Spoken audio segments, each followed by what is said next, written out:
बिस्मिल्लाहिर्रहमानिर्रहीम। मेरे काबीना के साथी जाम इकराम दारेजो साहब, सियाल अंजार साहब, सईद गनी साहब, मेयर कराची मुर्तज़ा वहाब साहब, कर्नल लियाजी साहब, यहाँ स्टेज पे बैठे हुए बिजनेसमैन ग्रुप के चेयरमैन ज़ुबैर मोतीवाला साहब, vice chairman businessman group Javed Bilwani साहब, vice chairman businessman group Tariq Yusuf साहब, प्रेसिडेंट कराची चेंबर रेहान हनीफ साहब, Mohammad Raza senior vice president, Arif Lakhani साहब, और अगर मैं कह दूं इनकमिंग प्रेसिडेंट तलत साहब, यहाँ पास कराची चेंबर के यहाँ पास प्रेसिडेंट वाइस चांसलर सिमल इस्लाम मुजीब सहराई साहब, यहाँ बिज़नेस कम्युनिटी से कराची चेंबर से ताल्लुक़ रखने वाले हमारे दोस्त, बिज़नेस कम्युनिटी से ताल्लुक़ रखने वाले दोस्त, आप सबको अस्सलाम वालेकुम। पाकिस्तान सबसे पहले तो मैं इस फोरम के तवस्सुत से पूरी दुनिया में बसने वाले पाकिस्तानियों को यौम आज़ादी की मुबारकबाद देता हूँ। और फिर मैं ख़ास तौर पे कराची चेंबर को आज का ये इवेंट करने पे दिल की गहराई से मुबारकबाद देता हूँ। कल हमारा यौम आज़ादी है और उस दिन हम जो हमारे फाउंडर्स हैं, ख़ास तौर पे कायद आज़म मोहम्मद अली जिन्ना, जिन्होंने हमें ये प्यारा मुल्क दिलाया, उनको याद करते हैं। उसके साथ साथ हमारी सारी लीडरशिप जिन्होंने इस मुल्क में जमहूरियत की बका के लिए अपनी जान कुर्बान करने, शहीद होने से भी दरेग नहीं किया। शहीद जुल्फ़िकार अली भुट्टो, शहीद मोहतरमा बेनज़ीर भुट्टो, हम उनको याद करते हैं। और उसके साथ साथ हम हर शोबे से ताल्लुक़ रखने वाले, चाहे हमारे सियासतदान हो, चाहे सरकारी अफसरान हो, चाहे किसान, मज़दूर, बिज़नेस कम्युनिटी, हमारी लॉ इन्फोर्समेंट एजेंसीज़, हमारी अफवाज, उन सब को खिराज तहसीन पेश करते हैं। यानी इस मुल्क के हर शख्स को खिराज तहसीन पेश करते हैं और यौम आज़ादी की मुबारकबाद में देता हूँ। आज के दिन मैं ख़ास तौर पे कराची चेंबर का शुक्रगुज़ार हूँ। इन्होंने हर साल की तरह पिछले साल भी हमने ये इवेंट इधर ही किया था और इस साल दोबारा ज़ुबैर साहब ने ख़त लिख दिया था। मैंने 2-4 दिन बाद आपको जवाब दिया, ये फ़ोन करते रहे, मुझे पता था आपको ये पता होना चाहिए कि मैं आऊँगा, आपको पूछने की ज़रूरत नहीं है। तैयारी आप रखें ना, मैं किसी वक्त भी आ सकता हूँ, मैं किसी वक्त भी आ सकता हूँ, इसलिए कि मेरा अपना चेंबर है और सब आप जो हैं बिल्कुल भाइयों की तरह हैं इधर, और हम सब मिलके इस मुल्क के लिए, इस सूबे के लिए, इस शहर की तरक्की के लिए कोशा हैं।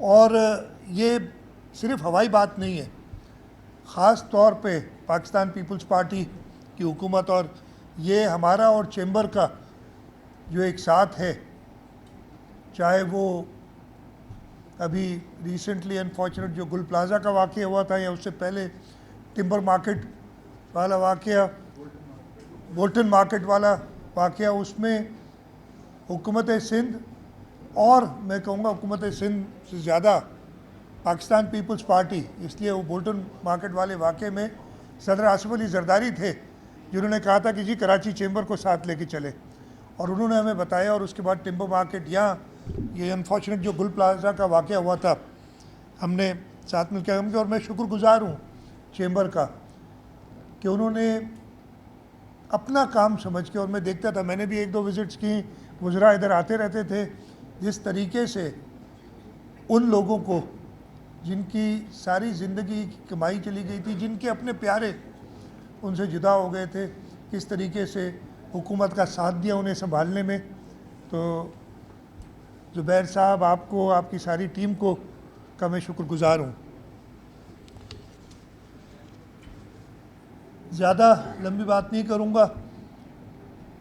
आज के दिन हमें याद आता है कि ये प्यारा मुल्क हमें मिला था, और मैं ये हिस्ट्री कई बार आप सबको पता है, लेकिन शायद लोग उसको अब भूलते चले जा रहे हैं या इतना गौर नहीं कर रहे। पाकिस्तान यानी मुसलमानों के लिए एक अलग मुल्क की जिद्दोजहद हमारे फाउंडिंग फादर्स ने शुरू की, और ये जिद्दोजहद चल रही थी, लेकिन उसको जो उसकी रफ्तार जो बढ़ाई उसकी तरफ, वो वाक़या था जब सूबा सिंध की हैसियत बहाल हुई थी और उसको बॉम्बे प्रेसिडेंसी से 1935 में अलग हुआ था। और वही वजह थी कि सिंध असेंबली बनी। एक सिंध असेंबली पहली असेंबली थी जिसने करारदाद पास की, एक बार नहीं 2 बार, पाकिस्तान को बनाने के लिए। और इसीलिए हम अपने सूबे को पाकिस्तान का बुनियाद रखने वाला सूबा कहते हैं। और इंशाअल्लाह ताला हम सब की कोशिश है कि इस सूबे को, अपने मुल्क को माशी तौर पे, जैसे बताया था, अपने हर शोबे में, और ख़ास तौर पे पिछले 1-1.5 साल 9 मई से शुरू होने वाला वाक़या, जब अपने से 6 से 10 गुना ज़्यादा बड़ी ताकत को हमारी अफवाज ने, हमारे हुकूमत ने मिलके शिकस्त दी। उसी तरीके से जब इस खित्ते में एक मसला हुआ तो पाकिस्तान अब दुनिया भर में एक ऐसी सूरत इख्तियार कर के, हमारा मुल्क के अमन अगर दुनिया में पैदा कर रहा है तो उसमें पाकिस्तान सर फहरिस्त है। अब माशी जो हमारा सेक्टर है उसमें भी हमने वो करके दिखाना। और ज़ुबैर साहब ने बड़ी अच्छी बात की कि जो बाहर बैठे हैं पाकिस्तान के हमारे एक्सपैट्रिएट्स, वो 40 अरब डॉलर इस मुल्क में भेजते हैं। और हमारा अपना बिज़नेस सेक्टर, हमारी अपने बिज़नेस कम्युनिटी, हम सब मिलके, इसलिए उसमें हुकूमत का बहुत बड़ा हिस्सा होता है, हम सब मिलके भी उनसे कम तकरीबन 30 अरब डॉलर की एक्सपोर्ट्स करते हैं। तो आइए तहिया करें। ज़ुबैर साहब ने कहा है कि इसको 30 से 100 ले जाना है, बिल्कुल जा सकता है, ये पोटेंशियल हमारे पास मौजूद है। मैंने कुछ वफाकी हुकूमत की पॉलिसीज़ जो ओवर द ईयर्स रही हैं उस पर बात करते रहते हैं। फॉर एग्ज़ाम्पल, आपकी सबसे बड़ी जो कॉस्ट ऑफ डूइंग बिज़नेस है वो एनर्जी है। उस एनर्जी में हमारे पास पोटेंशियल मौजूद है। ये थर का कोयला हमारे पास, सोलर एनर्जी हमारे पास, विंड का पोटेंशियल, सिंध पाकिस्तान के एनर्जी बास्केट में कहता हूँ है। और हम में वो पोटेंशियल है कि हम सस्ती बिजली बना के पूरे पाकिस्तान को दे सकें। लेकिन अनफॉर्चुनेटली ओवर ईयर्स, पहले आपको याद होगा, और काफ़ी लोग, ज़ुबैर साहब भी हमारे साथ उस ज़माने में काम करते थे, अभी भी करते हैं, लेकिन उस वक्त इन्वेस्टमेंट डिपार्टमेंट को हेड कर रहे थे। उन्हें याद होगा कि किस तरीके से विंड एनर्जी को हमने मेहनत की है, लेकिन उस तरीके से जो हमें रिस्पांस चाहिए था, एक वक्त में, ये 2014 की बात है, कि वफाकी हुकूमत की तरफ से एक ख़त आ गया कि जी विंड एनर्जी के प्रोजेक्ट्स हम नहीं लगाएंगे। इसी तरीके से सोलर, थर के कोयले पे इतनी रेजिस्टेंस थी जिसकी कोई इंतहा नहीं, और मैंने वो सारा खुद देखा है। और अब जो है ये हालत है कि वो खुद कहते हैं कि जी बिल्कुल थर का कोयला ही हमारा सेवियर है। लेकिन उसमें भी इस वक्त और वो मैंने प्राइम मिनिस्टर से बात करनी है। इस वक्त कुछ लोग यही कोशिश में है कि ये अभी भी फेल हो, इंशाल्लाह ताला होने नहीं देंगे, लेकिन ये थर का कोयला, उसकी चीप एनर्जी, यही हमें अपनी एनर्जी कॉस्ट नीचे ले जाने में मदद देगी और इसी से हमारी बिज़नेस कम्युनिटी, हमारे एक्सपोर्टर्स कंपेटिटिव होंगे दुनिया में। इसी तरीके से गैस है, सूबा सिंध में गैस मौजूद है, लेकिन हमारी गैस एक्सप्लोरेशन की जो पोटेंशियल है उसको बिल्कुल प्रमोट नहीं करते। हम अभी भी बाहर से गैस मंगाने में ज़्यादा खुश हैं।